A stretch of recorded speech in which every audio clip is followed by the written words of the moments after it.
Well, hi, everyone. We are excited to have you all here and to be here with each other for this fireside chat on work revolution, re-evolution, leadership principles for the post-pandemic workplace. And Maria and I have known each other for a few years, and we've been talking about the evolution of the nature of work. And so we're really excited to dig into this today and have someone with us who can bring her real world experience with navigating this.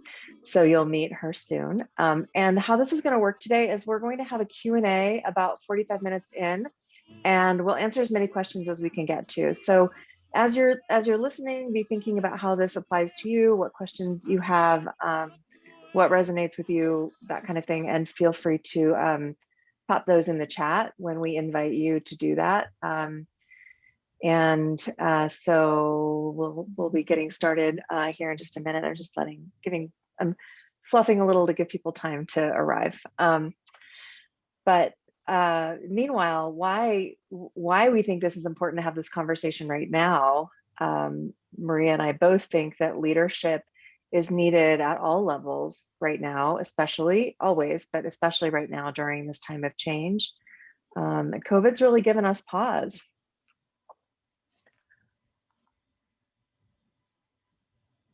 Maria, I think you had something to say about that too. It's given us pause, COVID, and I think it's been a major reset on how we think about not only work, how we think about life, our place in the world, our meaning in the world. So I think not only everybody went through some form of existential crisis, one level or another, that gave them, even a confrontation with mortality. And so with that awareness, people are considering, becoming more intentional about their lives, about what they want to do with them. We see some trends that 41% of people are looking currently to change their job within the next year. Yep. The great resignation, I keep hearing. The wave, right? Yeah. And it's a great time to reimagine our relationships with everything, with our work, especially. That's why we're here. And to imagine the relationships, or reimagine the relationships that employers have with their employees and vice versa. Yeah. And so Sharon and I, we've been colleagues for quite a few years now as leadership coaches. I am a leadership and innovation coach based out of Seattle.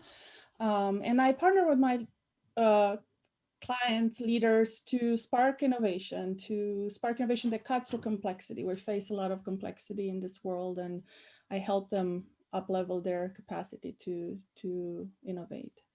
Yeah. And I focus on unleashing inner leadership to rewild the nature of work. So changing the culture through the leaders as a partner to them. And so we're both, as you can see, very passionate about this. But we keep hearing from leaders that they are, confronted by this situation and not sure necessarily how to proceed, or they are sure how to proceed, but maybe they're not consulting their employees necessarily. And so with so many people looking to make changes in their workplace, we think now's a really good time for people to step into leadership at all levels of the organization. Wherever you are, there's a role that you can play, and it doesn't have to be so hard. We're seeing some examples of people doing it easier and more sustainably and more inclusively. People like Caity, who you'll meet. Yeah, and I think it's important to share a little bit about, why each of us, Sharon, before we bring Caity online, why this matters to us on a personal level. I think for me, thinking about my career and my experience in larger organization, it felt very disconnected from the other people. And on many occasions, I felt disconnected. I felt disconnected from my potential. I felt there was a lot of potential behind every desk that was not brought online, that was not encouraged and nurtured. And I saw teams, projects, ideas languishing in behind cubicles, and I want to have a vision to inspire more of that potential to come to life, and Yeah. to partner with leaders for that. Yeah.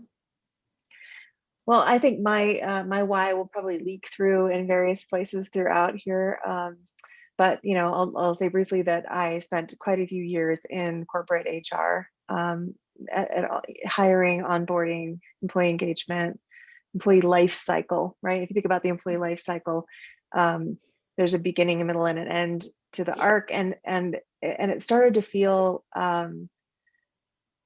transactional, I suppose, or I didn't want that to be that way, but I felt like it was part of something that I'm not saying it's wrong. I get why it exists that way, but I think there's more. There's more people want to bring to their work every day. I certainly did, and I think there's a partnership, that's kind of bubbling up here between employees with ideas, which may sound like complaints sometimes, and organizations with challenges. So I'm excited to unleash that through the leaders who are in place, working with the people and with the organization and know the needs, versus trying to fix it from the outside, or should on the organizations when I'm not in there. So yeah, I'm excited about this. Yes, and with that, I wanted to bring in Caity in the picture. I'm Hey. really excited to have Caity with us. Caity's been somebody who I've known for 2 years. I've been working with, and she's been a shining example of how she's designed and visioned her team, her company, and continuously crafting how they work together and innovating. And I'm inspired by her story, and I wanted everybody to hear about it. So if you want to introduce yourself, tell us a little bit about your background. Totally. Well, first, I want to say thank you to Sharon and Maria for having me. Maria is actually my coach as well. So we worked together for a couple of years as I was kind of working through some of my own management and leadership challenges. But to introduce myself, my name is Caity Cronkhite, and I'm the CEO and founder of Good Words LLC. And we are a technical writing and communications consulting firm based in Seattle and remotely around the world. So I'm actually the only employee of my company currently who lives in the Seattle area. All of our other people are scattered around the globe in 4 different countries and in currently 9 different US states. So we at Good Words have a little bit of experience with building remote teams and building culture and rapport in a sort of non-traditional workplace. So like I said, I currently live in Seattle, but I was born and raised on a rural farm in a pretty socioeconomically disadvantaged area of the Midwest in West Central Indiana. So that shaped a lot of my own experiences and views on the world and on work as well, that we'll talk about, I'm sure, in this conversation. But after I left Indiana, I went to school at Carnegie Mellon in Pittsburgh, spent 4 years in Pittsburgh, and ultimately from there moved to get my first job in Silicon Valley in the Bay Area in California. And so for this farm girl, that was a pretty momentous shift. I moved to Oakland, California with very little money, no family, and a job offer. That was all I had. And while I was in Silicon Valley, while I was there and spending time and kind of growing in my career, I worked in several different kinds of environments. So enterprise environments, startup environments. I worked in companies that were fully on site. Everyone was working in an office together. I worked in hybrid models, and I worked fully remotely as well. So I eventually started my own freelance consulting business, which would ultimately grow to become Good Words. And now Good Words has about 15 employees around the world, which is very exciting. So my own experience and my own experiences in the culture that I grew up in the communities where I've lived and worked, and in the workplaces that I have been in, have really shaped my own values and views around how I want to build the culture and the ways that I work with my team at Good Words. And I am really passionate about advocating for flexible work policies that make work more equitable for everybody and bring people from underserved communities into these conversations and give them opportunities for great careers as well. So that's hugely, hugely important to me. It's so important to me that we actually codified it in our values at Good Words. So we have a flexible work value. And we also have been working remotely since long before the pandemic, since we were founded. So we've been doing this for a while. And now I'm on a mission to help other leaders and managers and business owners change the way they think about managing their teams and change the way they think about how work has to get done so that work can be more flexible and adaptive and inclusive, with the goal of ultimately building happier and healthier teams and companies for everybody, you know, leaders and managers and workers. Yeah, and what we hear from Susanna, cheering you on as we're all cheering you on, and we're so inspired. And what we're inspired by is both what you've created, but also your approach. And I think that's what we want to talk about in this conversation, because there is an approach to it, right? The result is unique to your company, to your story, to the story of your employees, but the approach is replicable across, right? Whatever the environment is, whatever the size of the company is. So we'll talk a little bit about that. And I want to bring a data point here that we're not talking necessarily about a remote is the way to go, because Caity does that, right? It's about the approach she's doing. And we know actually that people want the best of both worlds. We know there's data that shows, research that shows that 73% of people want to continue to have remote flexibility. On the other hand, they also 67%, pretty equal, they want to have more opportunities after having been through this experience with the pandemic, more opportunity for in-person connection and collaboration. So we hope that we're not going to get stuck in this dichotomy of either or, that we can create something that can marry the best of both worlds and create a third way, and that's unique to each company. Yeah, so with the approach, Caity, as we were preparing for this, was talking about the principles that she leaned into, and we realized, Maria and I, as we were talking with her, that yeah, we leverage these too. We support these and lean into these as well. So so the first principle, Maria, why don't you take us into that one, and I'll paste it in the chat. That'd be great. Yeah.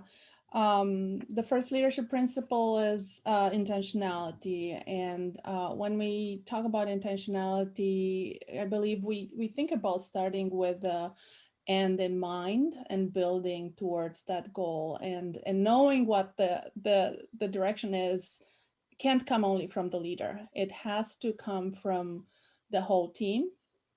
And it has to be co-designed, co-created. And I'm reminded of the principles of human-centered design, which invites this exercise of empathy and listening to multiple perspectives to define what the intention is. And it's really important to know that there is inertia in the system, that if we don't have an intention, the system will go to what it knows or to a state of confusion, right? More than anything. And therefore, to kind of mitigate for that inertia, we need to get very clear at individual levels and collective leader levels for leaders to collectively define the intention of what people want in this post-pandemic work. So yeah, Caity, can you tell us a little bit more about? Yeah, absolutely. So I think this comes into the conversation right now because last year, COVID, this pandemic just happened to all of us. We didn't have any control over what happened. People just had to react to these incredibly challenging and adverse circumstances. And what I'm hearing from other leaders and from other managers right now is this view that that onslaught is just continuing now as we go back into work and as we try to navigate going back into the workplace. And what I want to encourage people to think about is that this transition doesn't have to just happen to us. We can make choices around it. We can talk to our people and really think intentionally about what we want this to look like and how we want it to go, how we want it to feel for our employees. And then we can build that as part of our company. And as Maria well knows, in my own experience running my company, I wasn't always intentional with how I managed my team or how I managed how we did things at Good Words. And I often felt this just like huge weight of stress thinking about, oh man, there's this crisis that I have to respond to. This person needs this thing. This is going wrong. And I was really approaching it from that same sort of reactive place. And one of the things I learned from you, Maria, was that I could step back and I could think about what I wanted that experience to be, and then I could create it. So, do you as leaders want to just be responding to a crisis right now, or do you want to be really intentionally designing what this transition back to work is going to look like, both for your employees and your workers, and for yourself as well? And that's such a beautiful description of this switch between reactive leadership and creative leadership. And that's what we as coaches, that's truly the juice of our work. It sounds like, I just want to comment that sounds like very powerful coaching to allow for that reframe and perspective and the choosing, the tapping into your inner leadership, Caity, to lean into your own values and choose and be intentional. Yeah. So shall we move to the next principle? Sure. You want to plop it in the chat? Yes. I can talk about it. So the next one is something Caity mentioned is near and dear to her heart, and part of why she's focused on flex work is that it allows us to be more inclusive and have this work be more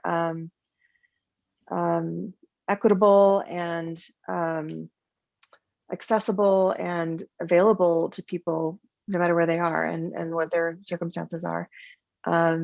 So the principle number 2 is an expanded understanding of diversity, equity, and inclusion. 100%. Yeah, so Caity, I would love for you to say, I could talk about this passionately all day long. Not that I'm an expert. I don't know, there aren't a lot of experts on D&I right now, but not enough for sure. But I love it when there's a leader who's living it, living this kind of work. So tell us a little about what you've done there. Yeah, absolutely. So if there's one principle of these 5 that we're going to talk about today that I would say is my favorite, I think it's this one. And it's really what has personally sort of led me on this journey, is that being able to be flexible with your workforce, and in our case, being a remote first company, has really allowed us to completely expand what diversity and inclusion means to us. So I think when we hear the terms diversity, equity, and inclusion, right? Like it's an HR buzzword these days. It's a very popular blog topic, but we think about things like race and gender, LGBTQA expression, disabilities. Yes, things like that. So we sort of have this almost clinical definition of what it means. But one of the most fascinating things to me in running a company that does have these flexible work policies is that we've been able to drastically expand what diversity looks like. So for example, because we're a fully remote company and because we allow people to choose flexible hours, we have people who work all over the world. We have people from different socioeconomic backgrounds. We have employees who have disabilities or medical issues who wouldn't otherwise be able to commute to or work in a traditional office setting. We have a lot of moms and caregivers who otherwise wouldn't be able to participate in the workforce at all, because most traditional 9-to-5 commuting to an office working arrangements just don't work with their other responsibilities. And this is also really important to me personally. And I do want to acknowledge my own privilege here. I am a cis heterosexual white woman who comes from a fairly middle class background. But at the same time, I'm from an area of the country where there aren't a lot of opportunities. The area of the country where I'm from has been really hard hit by, the movement and change in the manufacturing industry. We've been really negatively affected economically in the last several decades. And so when I was growing up, I didn't have access to any of those opportunities, and neither did anyone else in my community. It didn't matter how smart we were. It didn't matter how hard we worked. We were shut out of those conversations simply because of where we lived and what we geographically were close to. And so I really have seen the impact of this over the course of my life. For example, when I got my job in Silicon Valley right after school, it was such a privilege to have this awesome job offer in my hands. But at the same time, the company said, you have to be on site, you have to work, you have to move to the Bay Area, you have to be here by this date to start your job. So what that meant for me was that I had no money, I had no family there, I had no support system in the Bay Area, but I packed up and I moved. And your community lost you. And my community lost me, and access to any of the benefits they would have had by having someone with a high paying, career in that community, right? So before I got my first paycheck, in my first month of work, I think I had $150 left in my bank account. And that's a really hard thing to ask people to do. And I think after this year, especially, people are reassessing, is it really so important to be in an office to chase a career when we have to sacrifice so many other things? And the incredible thing for me that enabling flexible work in my own company has given me personally and our company the ability to do is to really make an impact in this area, even if just among our own employees. So, our employees have well-paying jobs in the communities where they live and work, where they feel supported, where they can be most successful. And in a community, for example, like mine, a high-paying salary can lift 5 or 6 people out of poverty, which is incredible. And I think when we traditionally think, well, everyone has to be in an office, everyone has to be co-located, I think we really lose this element. And we lose the diversity there too, because there aren't a lot of people represented in large urban areas who are working in these corporate jobs who have experience in different socioeconomic classes, for example. And missing out on the richness of the ideas that they can contribute on the of perspective, right? We're missing out on that. Yeah, that's what I was gonna. Yeah. No, go ahead. I love how these principles are actually so much interconnected, and you can't quite separate them. I was going to go into the next one, which is trust and psychological safety. And what that means is creating in our teams a sense of, it's an acknowledgement that actually are a space of rewarding vulnerability. In which people feel like they can take risks, they can challenge ideas, they can contribute ideas, they can ask questions without feeling they are considered dumb or not knowing. And fundamentally, they feel they belong. They feel, and that's where the interconnection with diversity and inclusion comes, right? Because when we create a spaces of belonging, people feel comfortable sharing their voice and their perspective. And this is really creating this linkages between people, this level of trust and comfort spurs innovation, spurs idea generation. Yeah, Caity, can you share a little bit about how you're cultivating that? for sure. So trust is really important to how we run our business. And I think it's really important in running a remote business or a remote hybrid business. I think it's important in any business, but it definitely shows up for us in that, you know, we don't have an office where we can walk around and see what everyone is doing all day. And we like it that way. You know, you don't have to do that to be able to know what your people are up to. And another common thing that I'm hearing right now in this swirl of topics around COVID and returning to work is people are really anxious about the idea that moving to a hybrid model or moving to remote work will make it so they lose their company culture or they won't be able to build rapport with their teams. And I'm here to say, you know, if you want to start building rapport and culture with your teams in this new normal or at any time, invite them to help you with this transition. This was also a huge lesson that I learned from Maria was I think certainly in my own career as a manager, and I see this a lot with other managers, is I think we feel like we have to have all the answers before we go to our team. I think we feel like we have to have a plan. There have to be milestones. We have to know every answer and be able to predict what they're going to ask us. And one of the things I learned from you, Maria, is that that's not true. You can run a team more effectively by sort of abandoning that assumption. And in my own work and at Good Words, we have really worked hard to implement this. And I work hard to invite my team to help me with challenging problems. So, you know, for example, what that looks like for us is we have set meetings on the calendar where people can just come and we can ask them their thoughts and opinions on a business problem that we're struggling with.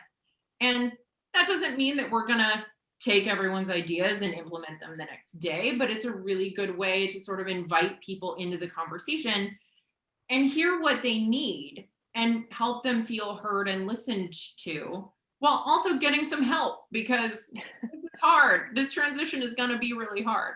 So that's some of how we've done it. This is the only way to do it, right? To this transition, this next transition, because there will be a lot of uncertainty and the leader will not have all the answer, and we don't even really want nor that. will the leader have all the bandwidth, you know, to really handle this. So which sort of leads us to the next principle. I think it is interesting how they're all interwoven, that, you know, we live in an ecosystem. We're always having impact on each other. To have a hierarchy that where the person at the top has accountability for everything and is doing all the heavy lifting when the people under them maybe can't, it doesn't work. It's not sustainable. So I'm not saying we get rid of all hierarchies. Hierarchies are natural too, but it is so much more sustainable when a leader invites their team in to help solve the problem, and more than that, to create something that's ongoing, lasting, meaningful for the long term, and that really positively impacts the entire ecosystem around it. So I'd love to hear, Caity, how you're focusing on sustainability. Well, I think that for us, sustainability has looked like a remote work model. It's been quite easy for us to implement. It makes it so our employees and our workers can work sustainably in their own lives. So for example, they don't have to move, they don't have to commute, they can have this, they can reclaim that time and that energy and give it back to other things, whether that's their health and wellness, whether that's their family or community, or even just having fun. You know, we have lots of people on our team who are digital nomads who are traveling all over the world and using sort of the extra time and flexibility that we've been able to give them to create these really amazing and enriching lives. And I think sort of going back a little bit to the last point, I think some of the tension that's coming into the conversation between leaders and workers right now is that employees don't feel included in the conversation. They feel like they're being told what they have to do. They feel like they're being told what's best for them. Whereas when we are able to invite them into the conversation, we also create more sustainable relationships with them. It's not so top down, it's not so patronizing. It becomes a conversation where you can kind of create what you're working toward together. And in, oh, go ahead. Yeah, I was gonna say that I think leads us nicely in the final. Well, hold on one second, Maria, before we move on. I just want to, I think that you made a really good point, Caity, about so we're talking about not just the usual sustainability things. We are talking about the environment, because there is obviously an impact on the environment to not have people commuting 2 hours or moving across country to go to different jobs, or have all the jobs in the cities and all the people. And this, anyway, there's an ecosystem here, right, that's being affected. And so it's sustainability of that, and also sustainability of the relationships and the innovation and the service that's being provided to the customers. It's utilizing our own human resources in a way that's much more sustainable. And it's helping our workers build lives that are sustainable for them as well. Yes. You know, and for their families. Yep. Yeah, people are telling us, like, I don't want to go back to commuting 3 hours a day. I feel drained by having to be in the office all the time, or I feel drained by being on Zoom all day. You know, there are all sorts of different flavors of this, but you know, it's really important to sort of examine what sustainability looks like for you and your team. And in terms of, you know, I absolutely agree. There's certainly an environmental impact element to this. But when I think of sustainability in particular for our team, I think about what is going to make this a sustainable job for you, a sustainable community for you for the long term. And yeah, that's something that comes to mind is the fact that people are overwhelmed right now after a year and a half of working in the way people figure out how to work in this pandemic. And I want to kind of bring this into awareness, this idea that the future work, it's not what happened over the last year and a half. We need to reinvent it. We recreate it with this sustainability principle in mind. So it is sustainable, because back-to-back Zoom meetings are not sustainable. Not having any personal connection and in certain work areas is not sustainable. Any personal in-person work collaboration is not sustainable. So that's an important lens to make it. Yeah. And people may say, we might get this in the questions, but people may say that, you know, all day Zoom meetings isn't sustainable either, and it's not. So this is where principle number 5 comes in, right? Yeah. Which is experimentation. Yes. Yeah.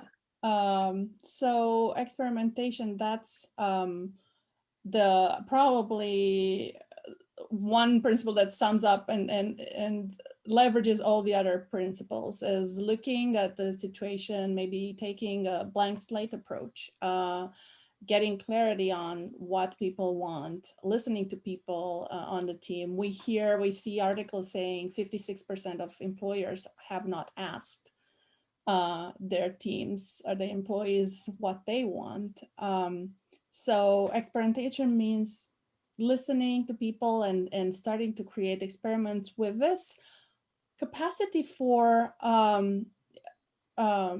to run tests, to listen with vulnerability to what people have to say, for leaders to actually stand in that tension, because I think that's a tension that leaders have a difficulty being with, that opening the gate to people's ideas, at the same time knowing that, you know, not everything is realizable, right? They won't be able to. I think, Caity, you were talking about this, right? How do I open the gate to ideas and not feel overwhelmed that I have to meet everybody's needs? And that's not the idea. Is to listen to all the perspectives and integrate them in an approach that meets most needs, right? It's not gonna make everybody happy. That's not the goal. And don't be afraid to try something and make a mistake, or let someone make a mistake if it's not going to break everything. You know, I think that's one thing it seems Caity has done really well is, you know, not make it overcomplicated, and doesn't have to be that hard, and you don't have to have the perfect solution before you start trying things. That's definitely true. And we haven't always done it the same way. You know, the culture at Good Words has changed over the years. You know, 2 years ago, it looked very different. Before COVID, it even looked different. And now it looks different again. And we, to your point, and kind of tying it back to sustainability, um, we haven't relied on any complex processes to do this. We haven't relied on any expensive or complicated tools. We have built our culture and our company over Zoom meetings and in Google Docs. It doesn't have to be hard. And I think we need to challenge the status quo and really think about, to Maria's point, what we just went through last year, that's not sustainable either. But what we were doing before COVID also wasn't intentional. We were doing what everyone had always done, right? We were going into offices, we were commuting, we were doing that thing because the whole world was doing that thing, and in the last year, it was a fraught year. It was a tragic year. 600,000 people in the US alone died from COVID. And I think understandably, people are really starting to question,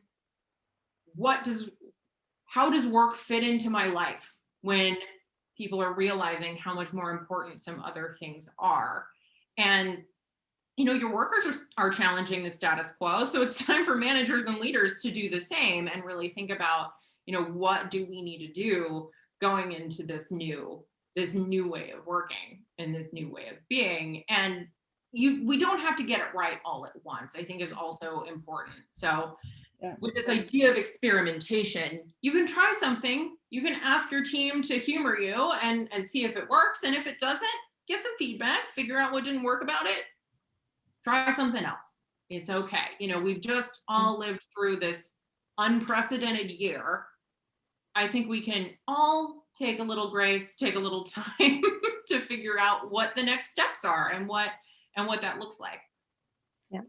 I know there are some businesses that don't really have the luxury of that time. Their businesses may be really threatened, and they are probably knowing that they're going to lose employees. But there are some easy, short-term things that can be done too. So hopefully, as people have listened to us, they've started to think about how to apply this to their lives, and they're starting to frame up some questions. And so be framing those up. We want to just do a quick little recap of some things we think we're inviting you to consider doing or taking away with you.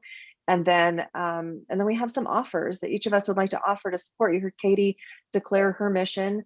I'm also on a mission, as is Maria. We want to support leaders as they navigate this. So first, the summary of the key points. Maria, do you want to take us through those? Sure. Being intentional, right? We start with being intentional. Listen well to all people. Listening is a fantastic skill for leaders to develop and grow into. Being curious, imaginative, and open to new ways, right? It's not only remote or hybrid or on-site. There's I can visualize as a tapestry, right? What is your tapestry? Or go with the cocktail version. What is your cocktail of future work? What will that look like based on what your teams need, what your people need? Assume a blank slate approach. Watch out for that inertia in the system. So that's where a blank slate brings for us. And take a step forward, do something, do an experiment. Maybe try something that is a small low-hanging fruit and iterate from there. I think that's really important, to just get into action, some sort of action, and give your people hope that things will improve, things will change, and that you're up for the task. I think it's going to become a competitive advantage for companies who do that. The sooner the better. Absolutely. Yeah, that great resignation is also a huge talent movement. It's a wave of talent moving from one place to another. So what you want to be is a place where they want to land. Even if you do lose people, as long as you're a place where people know they're going to have the ability to thrive, you won't have to worry. At least I don't think so. And I would also add on to that too, just one more thing, which is challenge the assumptions you make. I've heard a lot of assumptions being thrown around in this conversation, assuming that you can't build rapport working in a different way, assuming you can't build culture if you're, if work changes, assuming it's going to be hard, assuming people are going to hate it, challenge those assumptions. They're not necessarily true. And don't let them stop you. Don't let them keep you from trying. Love it. I'm adding that. Okay. Well, so let's talk about what we want to offer these folks. And we have about a minute. Let's give ourselves 2 minutes until we start Q&A. And please be thinking about your questions. We would love to have as many questions as you can throw at us. I think asking for help, right, was something that we also wanted to bring to the surface. I think asking for help in general is a practice we all need to get better at. We're used to you don't need to do it alone. Absolutely. Yeah. So, okay, so speaking of that, Maria, why don't you get us get started?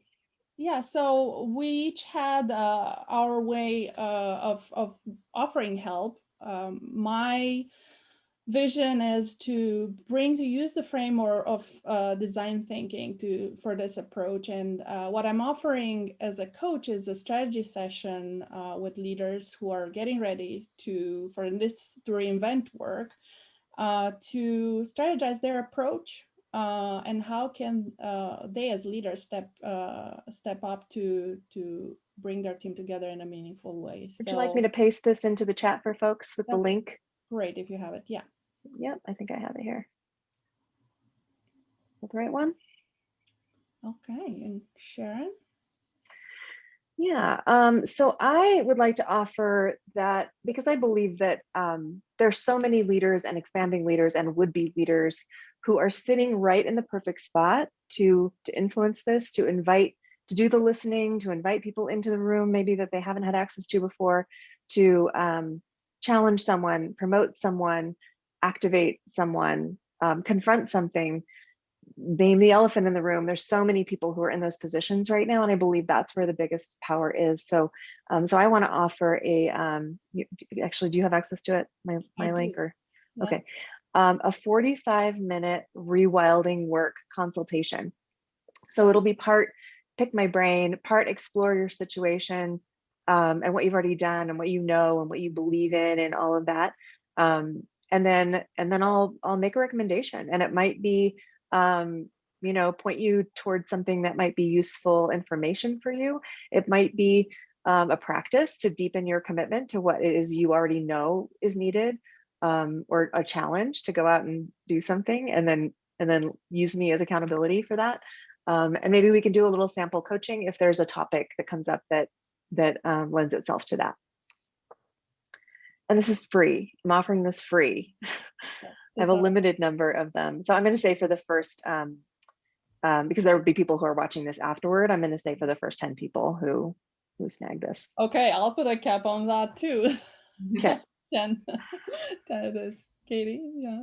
All right, so I could talk about this stuff all day. I have so many more thoughts and feelings to share. So if anyone has questions about this, if you're a manager or a business owner or a leader who's doing this and you just want to talk to someone who's done it, or you're considering a change, maybe to more flexible work practices, I would love to chat with you about it and just kind of share my experience and hear a little bit about yours as well. So I am just offering some 20 to 30 minute coffee chats, also completely free. There's no cap on it, but my schedule is the limit. Out. Your schedule is the cap. Yeah. My own schedule is the cap, but I just dropped a link in there where you can go ahead and sign up for a time slot if you want to snag a time and have a more in-depth conversation maybe about your particular situation, or a challenge that you might be facing with this. I'll also offer that you can connect with all of us on LinkedIn and continue the conversation via the hashtags. We'll show them again at the end, I think, Maria. And let us know what would support you. Do you want another session, something like this? Do you know somebody who we should be talking to? and highlighting what they're doing, or is there some way that we can support that we haven't already offered? Yeah, and with that, should we open up for some questions? Yeah, I think we should open some questions. We've definitely given people some fodder. Like I thought that maybe there might be some questions percolating around flex work and how to implement that, or what the impact is on customers and time schedules. And there might be some tactical questions, or more meatier existential questions. I don't know, but I particularly, while we're looking for these to come through, was curious, like you said, no crazy tools were needed. You did it by Zoom and Google Docs. Are you noticing as you get bigger that you're maybe going to need some other kinds of technology to support this going forward? At Good Words, honestly, no, it's scaled up pretty well. We have, what's worked for us is to have a variety of different kinds of checkpoints. So we check in one-on-one with our employees once every couple of weeks. We have a team-wide meeting once a month, so everybody has an opportunity to really, see each other, hear how the business is doing, get any important news. We have some optional knowledge sharing meetings and optional, fun stuff every once in a while. And people have really responded well to it. So it's our approach has been flexible, but it has scaled well as well. So, I mean, in the last year, for example, we nearly tripled in size from the start of COVID until now. And basically the same tools we've been using have been working just fine for our That's team. great. Yeah. Mm-hmm. That's consistent with what I'm hearing from other people, that until you get to maybe a couple of hundred people, those tools can work. And at 50, there's some things, some HR tools and things like that you want to consider, but really it doesn't have to be that complicated. That's I encouraging. think it's pretty telling too that in the last year we watched companies like Google, major banking organizations, some of the biggest and most profitable companies in the world, they all worked from home. They managed those companies successfully from home using the same tools that all of us have access to for the most part. So right. They've worked. And of course, we can innovate from here, right? I think they did, and there's there are new tools coming up. For example, there's one of the things is that is as a theme that has been a challenge is the hallway conversation, the spontaneous connections that go beyond the team, and also the access to or approach to doing more asynchronous work, right? And now I just got an app, right, a tool that is promoting and aiming to create this cross-organizational informal conversations. And so we can create, we're here now, or there's a principle, right? We're here now, you can invent with intentionality, right? All last year was a reaction to a scenario. So from this point on, we can be intentional because we and step into this creative leadership, right? Where we know the parameters, we learn about what everybody wants, and then we invent what we need. And what I'll say about, some of the touch points I just mentioned is a lot of those really came out of conversations with the team. We started hearing from people that they wanted more opportunities to interact socially with their coworkers. They wanted more opportunities to collaborate on projects with their coworkers, which, a couple of years ago we didn't really do much at Good Words, but we listened to that feedback, we heard it, we brainstormed some ideas about how we might be able to make it happen. And then we have then implemented those at our company. And for the most part, it's been really successful, and it has really strengthened the bonds among people on the team and has really increased our rapport and our cultural interaction within the company. That's and great. They feel heard. We have a couple of questions, well, a comment and a question. The comment is, thank you all for being leaders in this space and outlining a framework for making such a much needed, important shift in how we work. It's in the Q&A. And then the question is, and thank you, Nora, for that. And thank you, Caity and Maria, for being here to help create that. And Susanna would like to know, what are your recommendations for people who are not in a management position to get things to change and to change things in their organization? Love that question. Mhm. Yeah.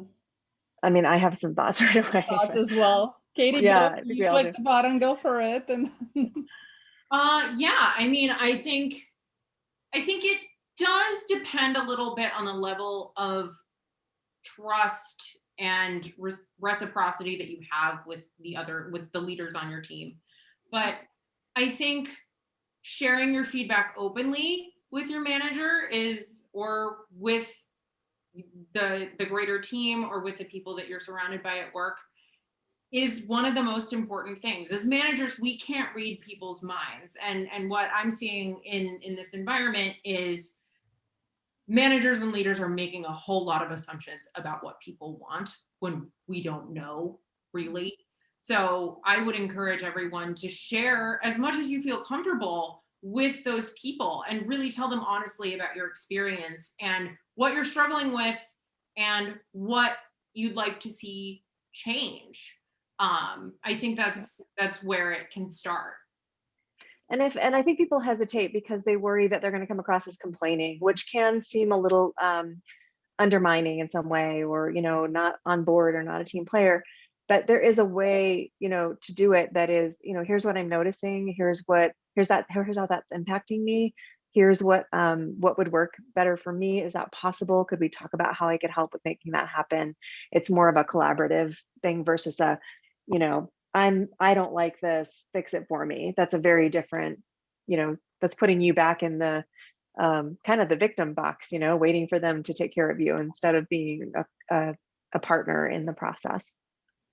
yes, and I was encouraged by reading this article about prominent futurists, right? People who think about the future, right? And look at patterns. And he was sharing how in this context of future work and reinventing the work, how important each player, every single person is in articulating what they want, knowing what they need, what they want, and then sharing it. And how we don't think we make an impact when just one person speaks, but looking at the data and the trends, actually we can make a much bigger impact than what we believe.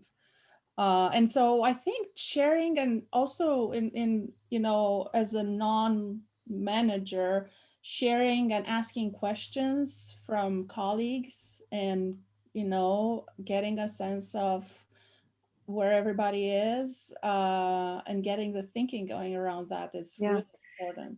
That's ties to another question we have, which I'm going to have us answer live. I would love to hear this panel's thoughts on the continued role communications will play in a hybrid workforce. This is both from a tactical perspective as well as how communications will evolve philosophically, especially for companies, teams, and leaders who were previously focused on in-office, in-person forms.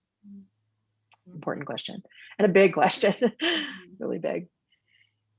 I think that, what you were pointing to, I think, Maria, was more of a like a feedback loop instead of a top-down communication, a push or a pull. Do a survey once a year and then tell people what you're going to do with it. It seems like what's wanted now is much more of a real-time, constant feedback loop, and we have the technology to do that. And we have, by the way, if we're not big enough to need the technology, we have the human capacity to do that. What do you two think? And I also think that, speaking of philosophically, I think leaders' job description is evolving to where their role is becoming more and more somebody who's removing barriers to communication and friction for communication. And that's, at the very summary level, what I think they're including. Yeah. And I have a lot of tactical thoughts on this. So Good Words is a communications company. We literally write documentation and user manuals for our clients. And what I'm seeing that's going to be really necessary in this shift is we have to democratize that information and make it tactically accessible to everyone on the team, every single person. So, for example, what we see a lot with our clients is especially in the last year, is when everyone was in the office together, maybe there was a really difficult process that everybody had to do when they were onboarding, or maybe there was this tool that was really hard to set up.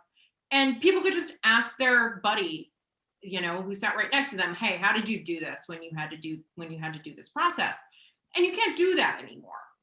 You can, maybe message your other team members to see if you can get that information, but it's much more difficult to come by. And so what we recommend to our clients is create a place where all of those things that everyone needs to know are openly documented, and where everyone can access them easily, and where information is up to date and maintained. So that. How do you deal with that? We're wrapping up here, but just if you have a few seconds, the pushback I get on when I talk about that is that people will be randomized by too much information that doesn't concern them, and they'll be, distracted, and they won't be focused. And what do you respond? What do you say when people say that?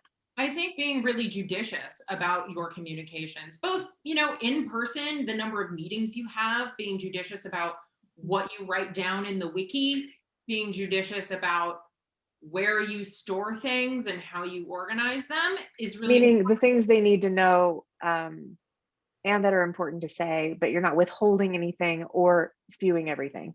Yes, exactly. Knowing the right level, being intentional, shall we? There we go. What people need to know and when they need to know it. We see a lot of companies who try to over communicate, and you're right, people drown in all of the information, and that's not useful.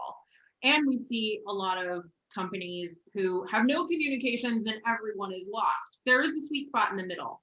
We basically always tell people, communicate about as little as possible, but as much as necessary. And people will tell you if some critical information is missing, and you can add that in. But I think it's better to be judicious and lean in that than it is to try to over communicate and then overwhelm everyone. Yeah, definitely. Well, we are at 6 o'clock. It feels like we're complete. I'm just so grateful for the two of you, for Maria, for being a fantastic collaborator over the last couple of years, and inviting Caity in. Really appreciate this. And I really enjoyed this conversation. I think we could go on for another, or maybe another episode. There's so much to discuss, but I love our balance between philosophical and tactical. And yeah, we've got a lot of great comments in here that came into the panelists, thanking all of us, and commenting on what's valuable about this. And so, maybe the next thing is some sort of, interactive session or something. But I think this is an amazing start and a great activator, and I hope to hear back from people what it created for them. Thank you, Caity. And I want to say thank you to both of you for inviting me to this conversation, and thank you to everyone who came and offered your questions and perspectives. So very excited to see where this goes from here. Have a good night, everyone. Thank you. Good night.